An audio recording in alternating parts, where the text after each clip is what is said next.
Hi, I'm Jeff the Junk Seller. This presentation is going to be about a couple of books that I got at Michigan State University's in Lansing at their first annual surplus store book sale. I don't believe they ever had, they may have had a second annual, but I don't think that they ever had a third annual sale. But I bought 449 books at that sale and a big bag of ephemera for $319.20. This was my first big buy. Um, it was great. Me and a buddy, we went to both days, or actually went on for 3 days, I believe.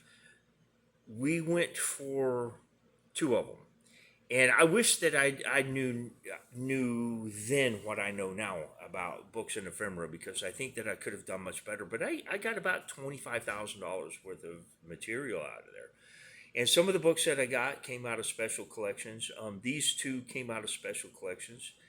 And I've talked to a couple of guys that are in the book business, and we think that universities are probably making a mistake with selling off special collections. They're putting these onto they're scanning them into computers, and it could be that the technology doesn't translate into the future, and then they won't have a hard copy. They have to come back out into the free market and buy the stuff back, and they sold it for 25 cents or a dollar. It won't be that cheap anymore if it still exists.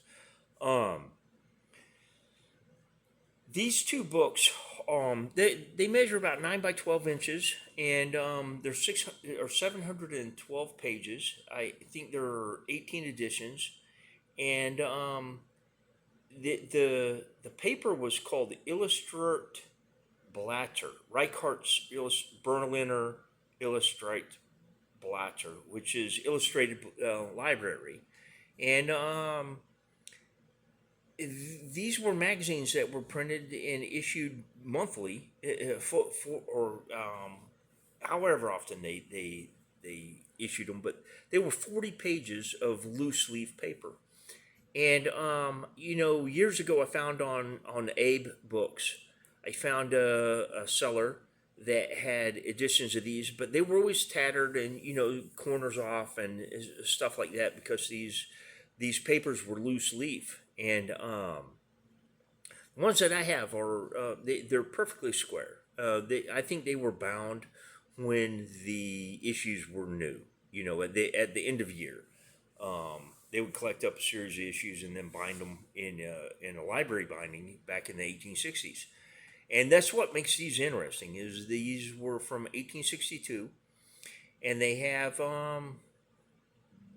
the German um,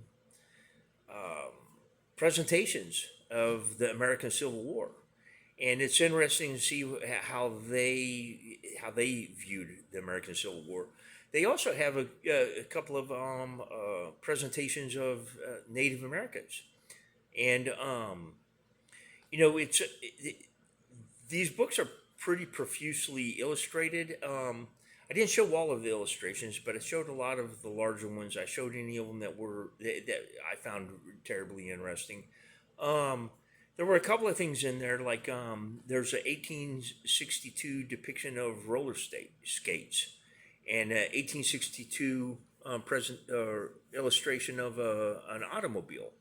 And these were brand new devices at that time, and it's just interesting to see how they portrayed these new pieces of equipment. Um, but there's the paper is really supple. There's a lot of foxing, but I think that's because of the steel plate engravings. The plates had to be dampened down in order to you wiped clean any of the ink that wasn't necessary, so that it only filled the engraved lines, the etched lines, and there's a lot of dampness on the paper, and that has a tendency to show up as foxing later in the life of the book. But anybody that knows that hears me talk about business, when something's rare or scarce, or just good quality stuff, I'll talk a lot about a term that I use is backstock.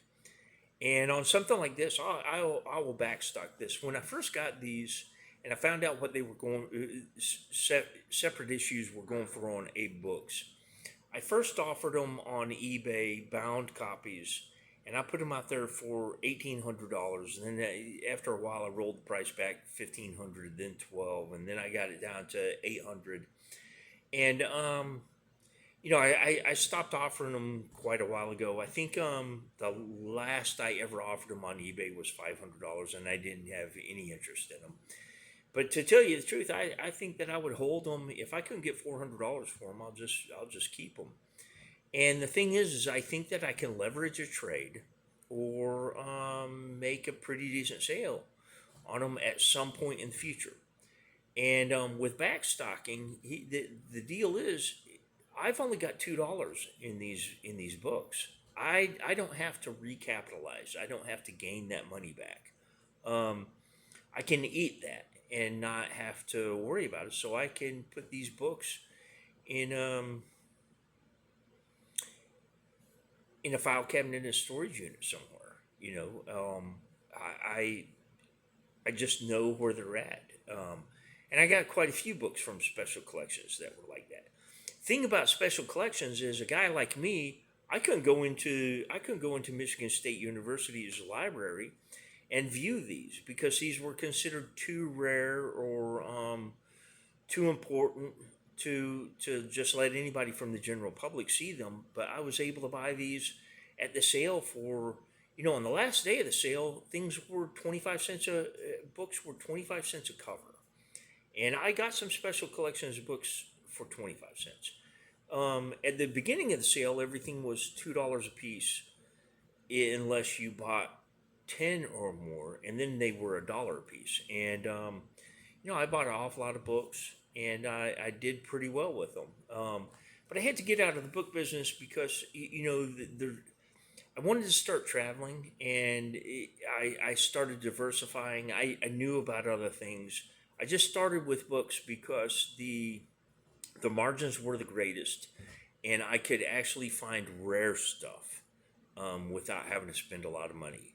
And when I was first starting to get back into this business about 8 years ago, that was important. And I that sale was 7 years ago, and I still have these damn things. And every once in a while, I'll bring them out and show them to somebody, or I'll talk to somebody about them. But I hope that you enjoy this presentation. There's about 5 minutes worth of still photographs. I've included some text every once in a while, and some of it has got Google Translate, the text from that on there. But these foreign language books with Google Translate, we can read them, and it makes foreign language books a lot more fun whenever you can, whenever the information that's printed on the page is more accessible. But I hope that you enjoy this presentation. If you do, please give me a like and subscribe, and thank you for viewing.